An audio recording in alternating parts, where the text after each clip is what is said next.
اللہ صاحب، یہ گفتگو جب ہم کل سے اب کر رہے ہیں اور ہر سال اس موقع پر کرتے ہیں، اور یہ کہ جی 80 سال میں ہم کہاں کھڑے ہیں، تو میرے خیال سے ایک دلیل، ایک بات جو ہے وہ بالکل کافی ہے اور فٹ بیٹھتی ہے اس قوم کو، اس قوم کے مزاج کو جاننے کے لیے، سمجھنے کے لیے۔ 1947 میں پاکستان کا قیام عمل میں آتا ہے اور 1998 میں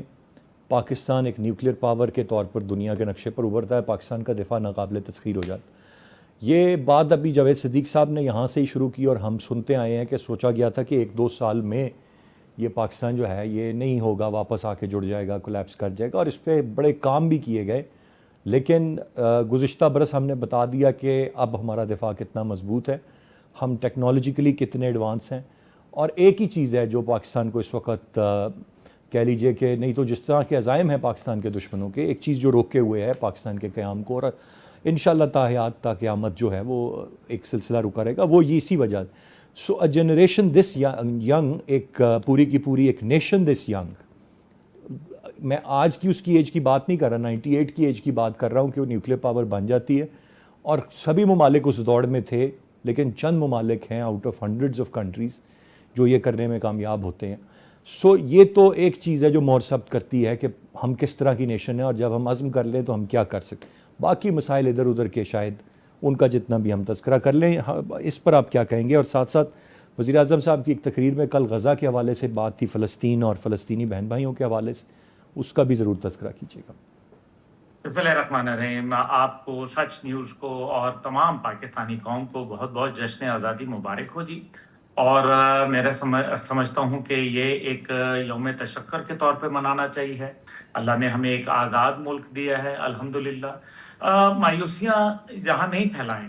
یہاں صرف مثبت بات چیت چلے گی، کیونکہ جو مایوسی ہے وہ کفر کے زمرے میں آتی ہے۔ اور میں سمجھتا ہوں کہ مایوسیوں کو پھیلانے کے بجائے اپنے حصے کا کردار ادا کرنا چاہیے، تاکہ ہم مثبت ڈائریکشن کے اوپر لے جا سکیں۔ اس میں کوئی دوسری رائے نہیں ہے کہ پاکستان کے اوپر مختلف تجربات ہوئے، لیکن جس تجربے کے لیے بانی پاکستان قائد اعظم رحم اللہ نے کہا تھا کہ اس کو تجربہ گاہ اسلام بنایا جائے گا، رومال بھر پاکستان دے دو لیکن اس کو تجربہ گاہ بناؤں گا اسلام کی، ہم نے تمام بلڈ گروپ اپنا لیے ہیں۔ میرے خیال میں جو اسلام پازیٹیو ہے، پاکستان پازیٹیو ہے، وہ ہمیں ابھی اس کو دینا پڑے گا۔ اس میں کوئی دوسری رائے نہیں ہے کہ پاکستان کامیابیوں کی ایک کہانی ہے، جہاں ہم یہ بھی دیکھتے ہیں کہ جس کو 3 مہینے کے بعد بھارت میں ضم ہونے کی بات کی گئی تھی، اور وہ بھی کہ معافی مانگ کے آئیں گے، الحمدللہ وہ آج قائم و دائم ہے۔ 79 ایئرز گزر گئے اور بڑے اچھے گزرے۔ یہاں ہم یہ بھی دیکھتے ہیں کہ پاکستان نوبل پرائز بھی حاصل کر لیتا ہے، پاکستان اسپیس میں بھی چلا جاتا ہے، یورپ کو پتہ بھی نہیں ہوتا، اور پاکستان جو ہے وہ یورپ کو قرضہ بھی دیتا ہے، پاکستان عرب ممالک کو خیرات اور زکوٰۃ کے عطیات بھی دیتا ہے، پاکستان جو ہے وہ ایشین اکنامک ٹائگر بھی بنتا ہے، پاکستان نیوکلیئر بھی بن جاتا ہے، دو سپر پاوروں کو اپنی دہلیز کے اوپر اپنی حکمت عملی سے شکست سے دوچار بھی کر دیتا ہے، پاکستان دنیا کی نمبر 1 انٹیلیجنس ایجنسی بھی بن جاتا ہے، دنیا کی نمبر 1 پروفیشنل فوج بھی بن جاتا ہے۔ پچھلے 3 سال سے جو ہم برطانیہ میں مقابلے ہو رہے ہیں، میں اس کا ذکر کر رہا ہوں۔ پاکستان کھیلوں کی دنیا کے اندر دیکھا جائے تو کرکٹ، ہاکی، اسکواش، سنوکر کے اندر ورلڈ چیمپئن بھی بنتا ہے، یعنی کہ ایک بڑی طویل داستان ہے کہ پاکستان الحمدللہ راج کرتا ہے ہر جگہ۔ لیکن جب مسئلہ اسکواش آتا کو ہے بھول گئے ہیں آپ گورننس سر؟ کا، جی اسکواش کو بھول گئے؟ نہیں، میں نے بولا اسکواش بولا سر، اچھا، میں نے نہیں سنا، معذرت سر۔ جی میں نے اسکواش بولا، کیوں اسکواش کیسے بھول سکتے ہیں؟ آپ کو پتہ ہے یہ تو ہمارا بہت بڑا ایک لیجنڈری یہ ایک ہماری فتح ہے الحمدللہ۔ بہرحال دیکھیے سر، بات یہ ہے نیسی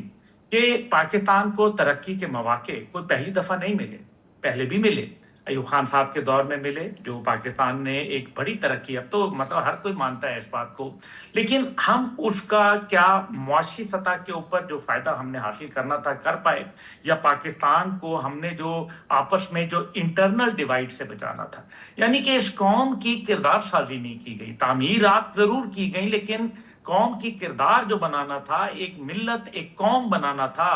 وہ ہمارا سیاسی نظام نہ بنا پایا، بلکہ ان کو قومیت میں، رنگ میں، نسل میں، مسلک میں تقسیم در تقسیم کرتا چلا گیا انگریز کے فارمولے پہ، اور ڈیوائیڈ کرتا رہا اور رول کرتا رہا۔ یہ وہ تلخ حقیقت ہے۔ اب اس کے اندر جو کام کرنے والا ہے، نظام کی آپ نے بات کہی، نظام کی پرابلم شاید اتنی نہیں ہے جتنی نظام میں عدل و انصاف کا عدم دستیابی ہے۔ اگر یہ ٹھیک ہو جائے، جیسے چرچل نے کہا تھا کہ کیا عدالتیں کام کر رہی ہیں، دوسری جنگ عظیم کے اندر بربادی ہو گئی تھی یو کے کی، لیکن یو کے کی بربادی کے باوجود جب لوگوں نے کہا وہاں دوائیاں نہیں ہیں، پیسے نہیں ہیں، بے روزگاری ہے، خوراک کی کمی ہے، تو اس نے کہا عدلیہ کام کر رہی ہے، تو اس نے کہا عدلیہ کام کر رہی ہے، اس نے کہا پھر سب ٹھیک ہو جائے گا، اور پھر ہو کے دکھایا بھی۔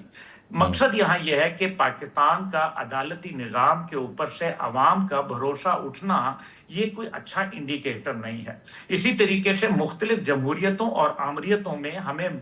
بڑے بڑے مواقع نصیب ہوئے، پاکستان ترقی بھی کی، بھارت کو بھی شکست دی، بھارت کو آڑے ہاتھوں بھی لیا،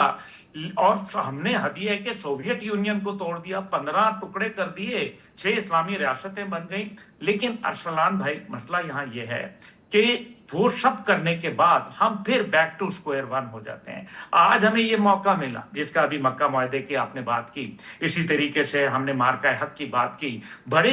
ہسٹورک ایونٹس ہیں، اس میں کوئی شک نہیں ہے، لیکن اس کو کیا ہم نے اپنے مقاصد کے لیے، اپنی فلاح، بہبود، تعمیر اور ترقی،